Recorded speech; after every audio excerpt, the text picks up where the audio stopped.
Hello à tous, on est content de vous retrouver pour une nouvelle vidéo. Donc on attaque tout de suite avec une Apple Watch 4 40 mm. Et on y va doucement avec notre scalpel.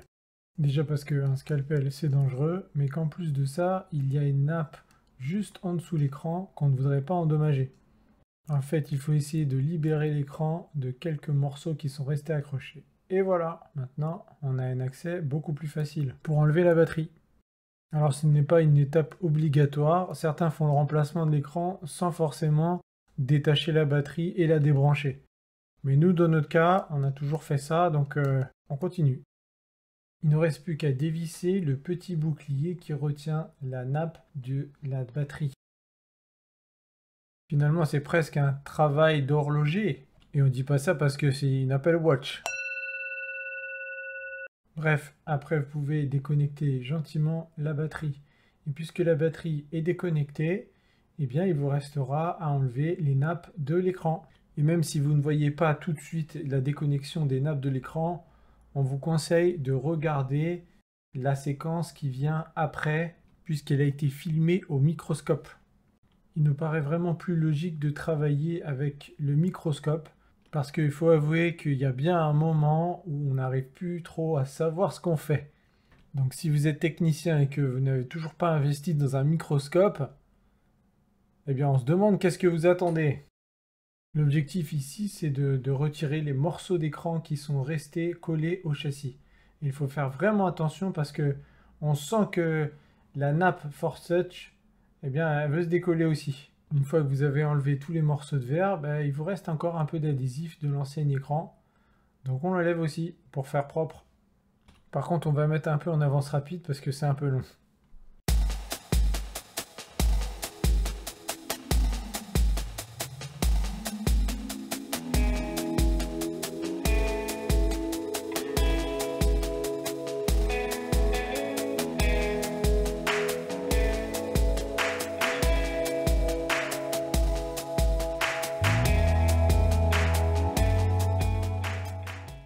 Et voilà, maintenant on va pouvoir remettre un nouvel adhésif.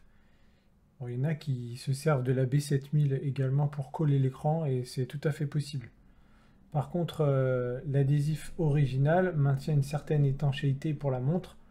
Et là, en l'occurrence, après cette réparation, on ne pourra pas garantir que la montre aura retrouvé l'étanchéité d'avant. On fait en sorte de bien appuyer sur l'adhésif pour que celui-ci adhère correctement et suffisamment au châssis.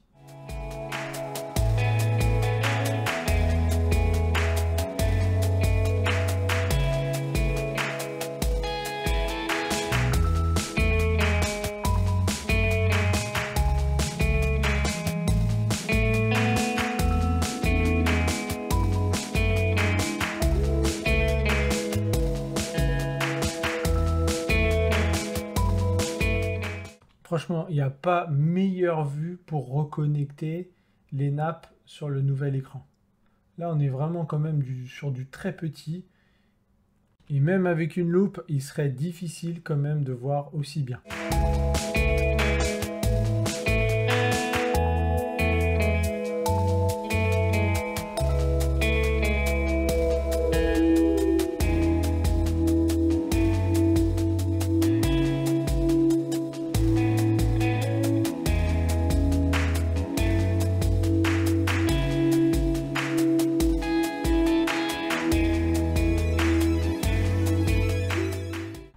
Ces trois nappes sont maintenues par un seul et même adhésif qui vient également les plaquer, les coller. Pour travailler avec un petit peu plus de liberté, nous on l'a déchiré pour libérer les trois nappes. On l'a déchiré, mais gentiment quand même. Voilà, là on peut essayer d'un peu le remettre. Là encore, c'est un choix, certains l'enlèvent, certains le laissent. En tout cas, c'est plus facile de connecter une seule nappe à la fois. Et bien voilà, on va pouvoir connecter notre petite batterie. Mais apparemment la batterie est sur un autre établi.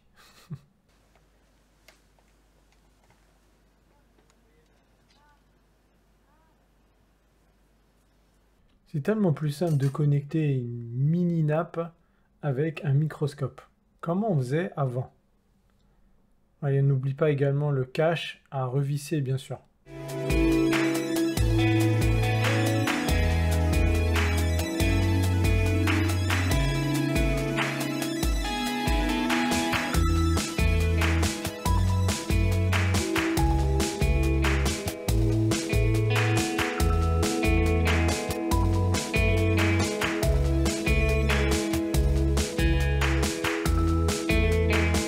Bon, ça y est, vous avez testé votre montre, tout fonctionne.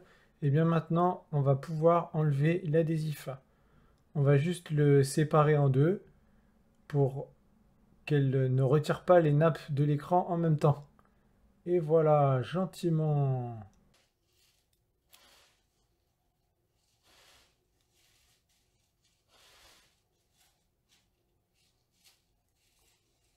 On vérifie que tout est en place et on vient presser. Allez, on y va. Et fort.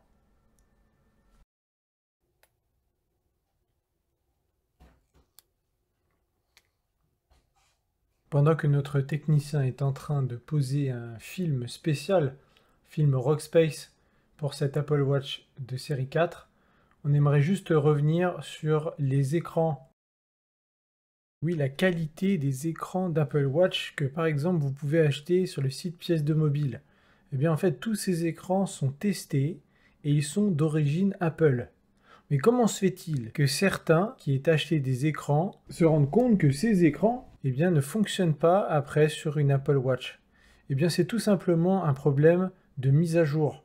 En fait, les écrans ont aussi un microprogramme qui reconnaît la version de WatchOS. Pour faire simple, il faut absolument faire la mise à jour de son Apple Watch avant de la faire réparer. C'est le meilleur moyen de pouvoir rendre compatible son Apple Watch avec tous les écrans d'origine Apple sur le marché. Un dernier point peut-être sur le prix de la réparation, ça reste assez cher pour certaines Apple Watch. Mais en tout cas, quand on fait réparer son appareil, on agit aussi pour l'environnement, au lieu d'aller en racheter un. En tout cas, cette cliente, elle va être super contente de pouvoir récupérer son Apple Watch de série 4, pleinement fonctionnel et en plus de ça, protégé. Nous, on espère que cette vidéo vous aura plu, que vous avez appris 2-3 petites choses, et que si vous êtes réparateur, vous n'aurez plus peur de réparer des Apple Watch. On vous dit à bientôt. N'hésitez pas à vous abonner. Longue vie à la réparation.